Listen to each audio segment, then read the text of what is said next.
یا ایھا النبی قل لازواجک وبناتک ونساء المؤمنین، اے پیغمبر اپنی بیویوں سے، بیٹیوں سے اور امت کی عورتوں سے کہے یدنین علیہن من جلابیبہن، بڑی بڑی چادریں اور بورکے اوڑھ لے۔ خاتون کے جسم پر جو کرتا شلوار وہ پہنی ہوئی ہے اس کا بھی اجنبی کی نگاہ سے پردہ ضروری ہے۔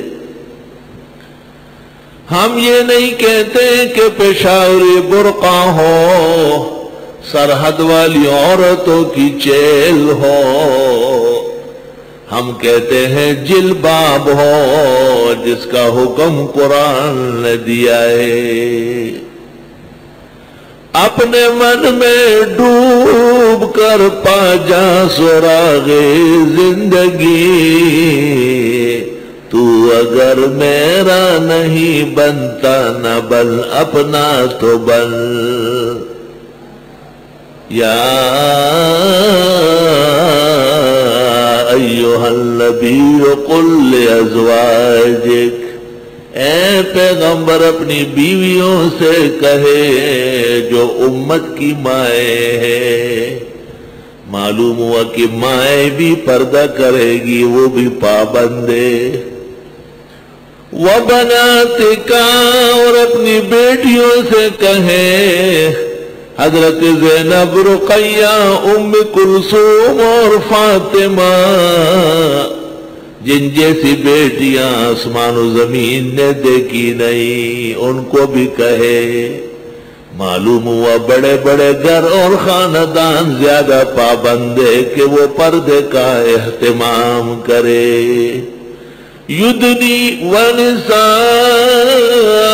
المؤمنین، اور مسلمان عورتوں سے کہے، پورے عالم کی عورتوں سے، درس تفسیر میں شرکت کرنے والیوں سے، اور جہاں جہاں مسلمان عورتیں ہیں انہیں خدا کا یہ پیغام پہنچا دے، یدنین علیہن من جلابیبہن، ڈال دے اپنے اوپر بڑی بڑی چادریں، برقعے، حجاب، پردے والی چادریں۔ علماء لکھتے ہیں جلباب اس چادر کو کہتے ہیں جو جب تک اٹھائے نہیں وہ اٹھے نہیں۔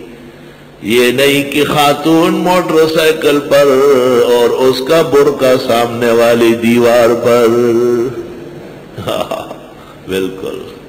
چمکی نتی حمیدہ جو انگلش سے تھی بیگانہ، اب شمع انجمن ہے کبھی تھی چراغ خانہ۔ انگریزی لباس نے اور انگریزی تعلیم نے یہ جرأت اور بے باکی پیدا کی جو سب سے بڑی تباہی ہے۔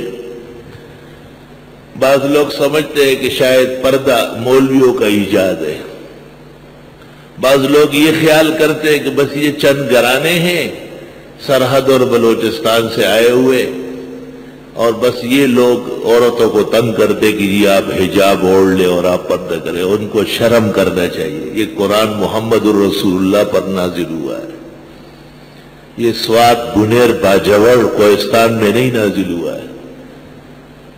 ان کا قصور یہ ہے کہ انہوں نے 100% عمل کیا ہے، ان کا قصور یہ ہے کہ انہوں نے خدا کے قانون کو قانون الہی سمجھ کر اس کے سامنے سر جھکایا ہے، اور آپ نے انگریز کے جانے کے بعد بھی انہی کے بن کر کے، انہی کے ہو کر کے ان کی نمائندگی شروع کی ہے۔ وہ دین جو بڑی شان سے نکلا تھا عرب سے، پردیس میں پہنچ کر وہ غریب الغربا ہے۔ بیبیوں پردے میں پختہ رہو، دنیا کی رنگ رلیوں میں دھوکہ کھا کر کے اپنی عاقبت مت برباد کرو۔ اٹھا کر پھینک دو باہر گلی میں، نئی تہذیب کے انڈے ہیں گندے۔ یہ کیا ہے؟ عورت گھوم رہی ہے، بولو پہلوان کی بہن آ جاتی ہے، کہاں ہے مولانا صاحب؟ کیا کرنا ہے؟ قرآن خوانی کرنی ہے۔ قرآن خوانی ضروری ہے، قرآن پر ایمان لانا ضروری نہیں ہے۔ خاتون تو گاڑی میں بیٹھے رہے گی اور اس کا قاصد اندر آ جائے گا، چٹ آ جائے گا، پرچی آ جائے گی، ہم اس پر عمل کریں گے جو ہمارے لائق ہوگی۔ اور جب ان کو ہم کہتے ہیں اس گیٹ سے نہیں جا سکتی ہے، کہ یہ کون سی بات ہوئی؟ یہی بات ہوئی جو قرآن کہہ رہا ہے، تیرے جی چاہے نہ چاہے۔ آپ کے لیے علیحدہ گیٹ ہے، علیحدہ خواتین کا حصہ ہے، اور اس گیٹ پر صبح 8 ساڑھے 7 بجے سے لے کر درس ختم ہونے کے آدھے گھنٹے بعد تک جامعہ کے طلباء اور درس میں شرکت کرنے والے حضرات نہ جائے میدان والے گیٹ۔ یہ خواتین کے لیے مختص ہے، آتی نہیں ہے، قریب میں مدرسہ ہے، پردے کا تقاضا ہے۔ اور تیرا وہاں کیا کام ہے طالبہ؟ تو پارک میں کاہے کو بار بار منہ دکھانے جاتا ہے؟ آرام سے اندر بیٹھو، اپنے آموختے یاد کر لو۔ بیویاں وہاں سے آ رہی ہے، جا رہی ہے، لیکن بیویوں، یہ گورے گورے ہاتھ، یہ چمکیلے چہرے اور یہ خوبصورت جسم و جسمانیت، اس کو اجنبیوں کو دکھا کر جہنمی نہ بنو۔ اس سے آگ کے شعلے بھڑکنے والے ہیں اور کوئی چھڑا نہیں سکے گا، کوئی بچانے والا نہیں۔